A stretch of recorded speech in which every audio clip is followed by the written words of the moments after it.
जय माता दी। आप सभी का आपके अपने YouTube चैनल में बहुत बहुत स्वागत है। आइए जानते हैं जेठ मास के महत्व के बारे में।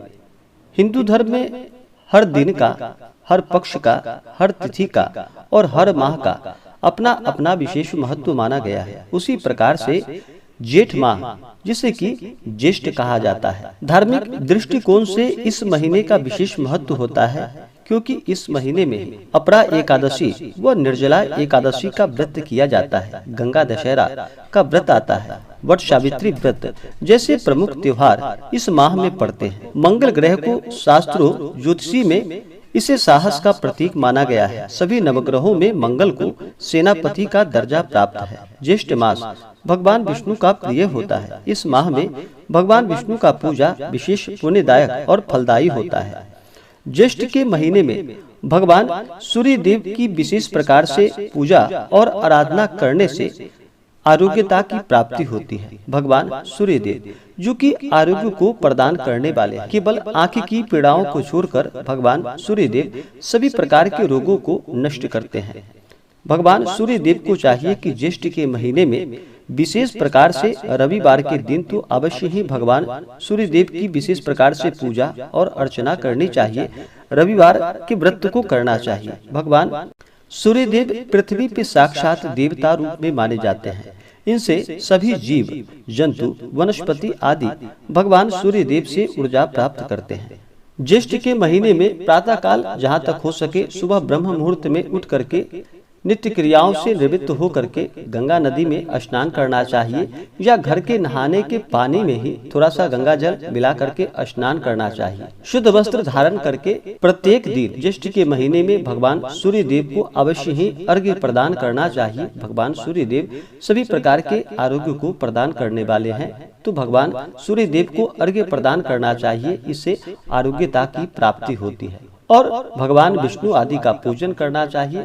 और जो भी आप दैनिक कार्य करते हैं, दैनिक देवी देवता का जो पूजन करते हैं, अपने कुल देवता का पूजन करना चाहिए, इष्ट देवता का पूजन करना चाहिए, धर्म का आचरण करते हुए प्रभु में मन लगाना चाहिए। इससे अनंत गुना पुण्य फलों की प्राप्ति होती है। ज्येष्ठ के महीने में दिन बड़ा और रातें छोटी होती है। जीवन में ज्येष्ठ मास का विशेष महत्व है। यह माह प्रकृति और प्राकृतिक संपदा के महत्व को भी दर्शाता है। इस महीने में सूर्य की किरणें पृथ्वी पर सीधी पड़ती हैं। ज्येष्ठ मास में इसमें दिन बड़ा होने के कारण इसे ज्येष्ठ यानी कि जेठ भी कहा जाता है।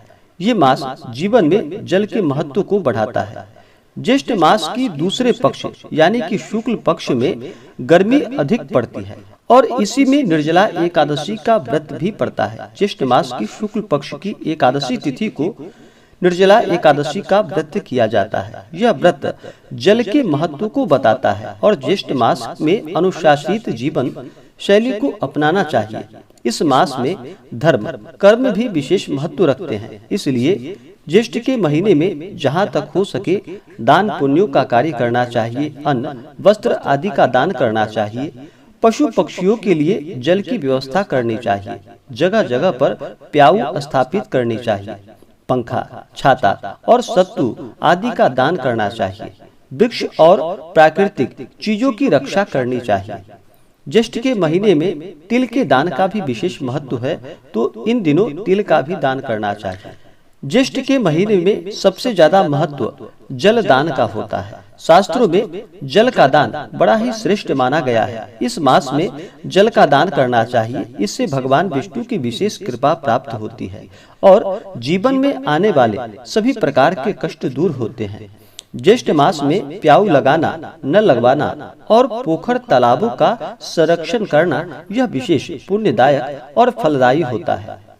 इन दिनों जहाँ तक हो सके ज्येष्ठ के महीने में जल से भरा हुआ कलश का दान करना चाहिए अथवा सुराहियों और अनाज का भी दान करना चाहिए। जहाँ तक हो सके मीठे शरबत की प्याऊ लगवानी चाहिए। नहीं, अगर यह संभव ना हो तो कम से कम मीठा शरबत बना करके उस कलश का दान करना चाहिए। इससे ज्येष्ठ के महीने में अनंत गुना पुण्य फलों की प्राप्ति होती है।